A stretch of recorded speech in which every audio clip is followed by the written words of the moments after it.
Olá, como vão? Sejam bem-vindos e bem-vindas ao Era Uma Vez, nossa lista de vídeos com análise de jurisprudência e conflitos jurídicos efetivamente havidos ou em andamento. No vídeo de hoje, mais uma vez, trataremos de um conflito que põe em xeque o exercício da liberdade de expressão em nosso país. Um conflito entre contendores que estão na política e nunca receberam meu voto. De um lado, a senhora Luciana Genro, e de outro, a Câmara dos Deputados, sob a direção do deputado Eduardo Cunha e a pedido de outro rei da treta, o deputado Marco Feliciano.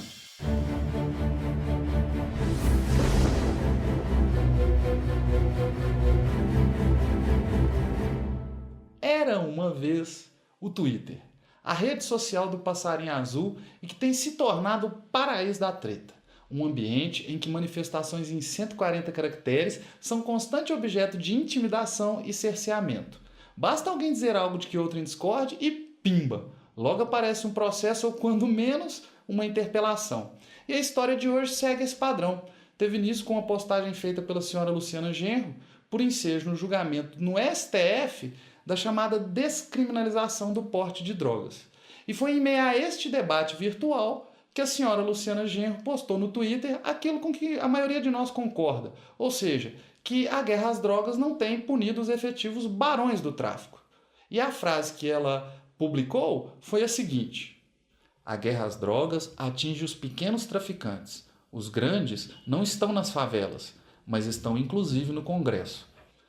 O que ela disse, convenhamos, é um argumento recorrente e que também foi elaborado de forma semelhante por outras pessoas, dentre as quais o padre Valdir João Silveira, coordenador nacional da pastoral carcerária e, segundo quem, o grande consumidor de cocaína e maconha está nos condomínios. Vejam, eu não tenho notícia de que algum morador de algum condomínio tenha tentado tirar satisfações do respeitável sacerdote.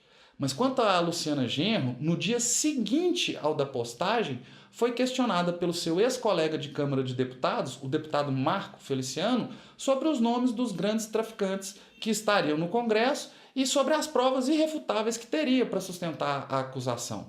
No mesmo dia, em resposta no próprio Twitter, a Luciana Genro lembrou o Marco Feliciano do episódio do helicóptero carregado de cocaína que teria sido apreendido e que seria propriedade da família do senador Zezé Perrella.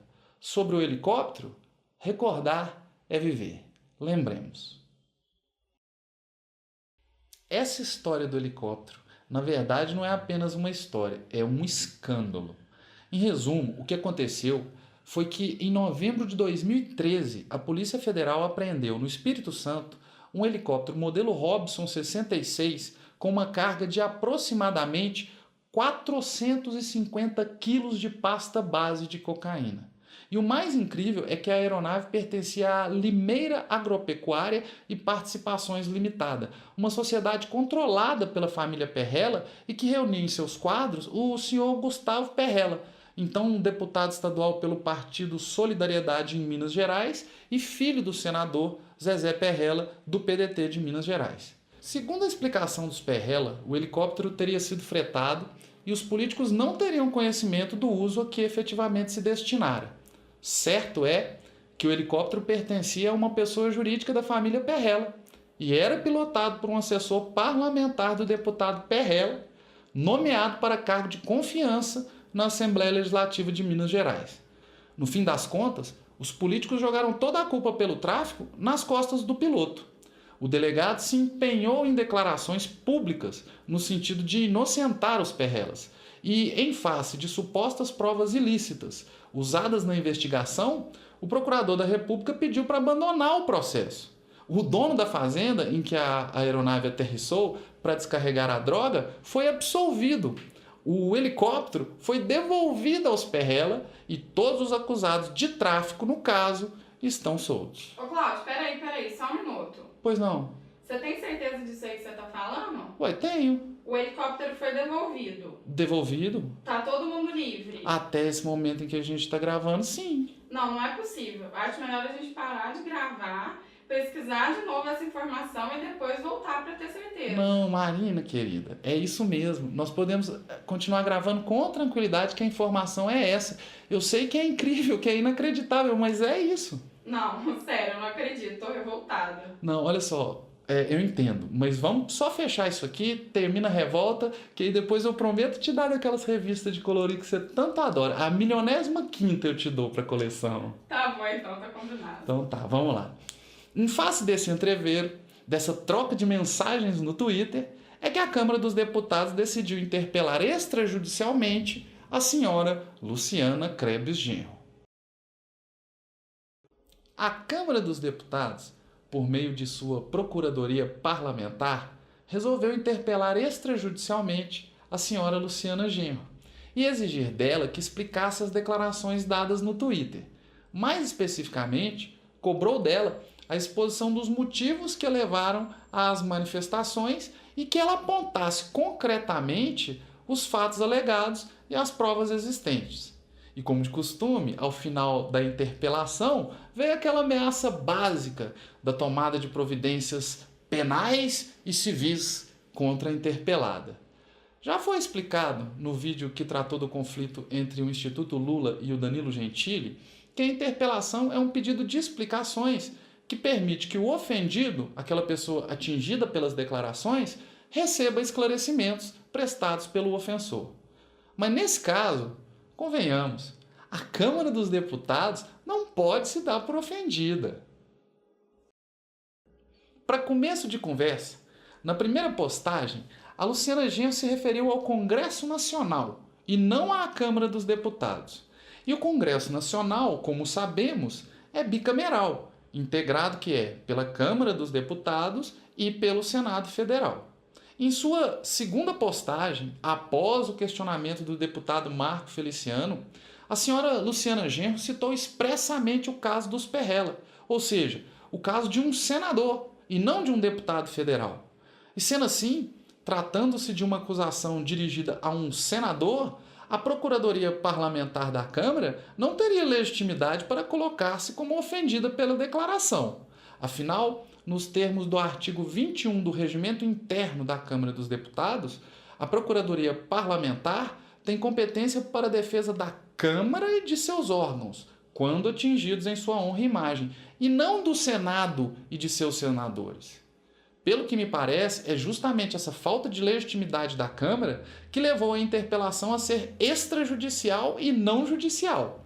Pois se a interpelação fosse proposta por meio do judiciário, a ilegitimidade da Câmara seria um impeditivo para o seu processamento. Possivelmente por isso, os procuradores do corpo jurídico da Câmara devem ter recomendado que não se procedesse à interpelação pelo meio judicial. Não me parece, também, que a Câmara tenha sofrido danos que justifiquem a propositura de uma ação indenizatória. E o raciocínio é muito simples. Em regra, para que alguém deva indenizar outrem, é preciso que esse alguém tenha praticado um ato ilícito e que desse ato tenha decorrido um dano a ser indenizado. Ora, supondo que a família Perrella seja absolutamente inocente no caso do helicóptero. Ainda assim, a declaração de Luciana Genro não teria causado danos à imagem da Câmara, pois os Perrella não atuam por lá. Zezé Perrella é senador e Gustavo Perrella era deputado estadual. Se dano houvesse, este teria recaído unicamente sobre a imagem dos Perrella e não de uma Câmara em que eles não exercem mandato. E isso não é tudo, pois mesmo que os Perrellas atuassem na Câmara dos Deputados, não me parece que a Câmara deva tomar medidas contra todos os que critiquem os parlamentares, ainda que com insinuações mais contundentes.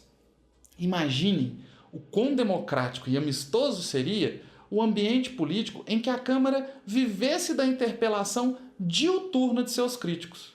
Um parlamento que, antes de realizar investigações que esclarecessem os crimes denunciados, decidisse perseguir aqueles que apontam para a ponta deste gigantesco iceberg. Imagine como seria bom. Convenhamos, o mais razoável seria que o próprio parlamentar eventualmente ofendido buscasse justiça, se entendesse que fosse o caso, e não esse assanhamento da Câmara no sentido de intimidar vozes discordantes e mais críticas. Para quem queira retomar o os crimes contra a honra, recomendo outra vez o vídeo que foi mencionado, em que explicamos a distinção entre calúnia, injúria e difamação, pois tanto lá como aqui o caso é de calúnia. Se efetivamente houve crime nas declarações de Luciana Genro, trata-se de calúnia direcionada não à Câmara, mas à pessoa do senador Perrella. E por isso, mais uma vez, agora sob o ponto de vista do direito penal, a Câmara dos Deputados não tem legitimidade para se pretender vítima de um crime contra a honra. A Câmara, assim como as pessoas jurídicas, não pode cometer crime e não pode ser vítima de calúnia.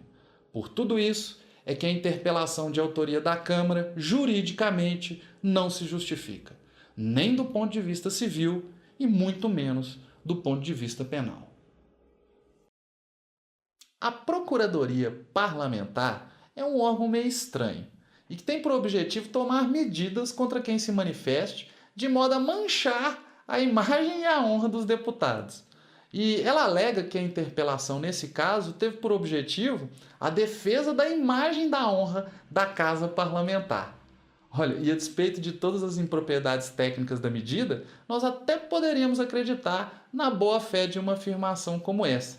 E então sugeri que, além da senhora Luciana Genro, fossem intimados a prestar explicações cada um dos parlamentares sobre os quais possa recair alguma sombra ou suspeita, pois são eles que comprometem a imagem e a honra da casa, não quem os denuncie. Defender a imagem da Câmara não pode significar a perseguição a quem aponte seus desmandos, sua falta de representatividade ou a honestidade questionável de certos parlamentares. Caso contrário, a Procuradoria Parlamentar não passará de um órgão de intimidação e silenciamento da sociedade civil. A senhora Luciana Genro, no exercício da advocacia, respondeu à interpelação nos seguintes termos. De um lado, explicou que o motivo de sua manifestação era a crítica à fracassada política de combate às drogas em vigor no país. O link para a resposta também está nos comentários do vídeo e pode-se perceber que boa parte dela consiste nesta crítica à política antidrogas. Mas ao final, e de modo objetivo, a interpelada apontou concretamente a notícia de que foi apreendido o helicóptero pertencente ao grupo dos Perrella com a droga e que esta seria a prova na qual teria fundado suas afirmações. Até aqui, isso é o que temos. Declarações em redes sociais seguidas de uma interpelação e sua respectiva resposta. E não dá para saber ainda se a partir de agora a Câmara dos Deputados tomará alguma outra providência. Para o bem do debate político e da liberdade de expressão, eu espero que não. Por outro lado, há lá a família dos Perrella, cuja legitimidade para acionamento da senhora Luciana Genro é uma outra história para um outro era uma vez. Nos limites deste conflito, concluo convidando-lhes a refletir sobre o estado de coisas à nossa volta. Houve um helicóptero com 450 quilos de pasta base de cocaína sem que ninguém restasse preso. E houve uma manifestação no Twitter que querem punir com sanções de direito civil e de direito penal. Isso é aquilo que os antigos nos ensinaram a chamar de fim da picada. E como a picada aqui acaba, é a minha hora de me despedir.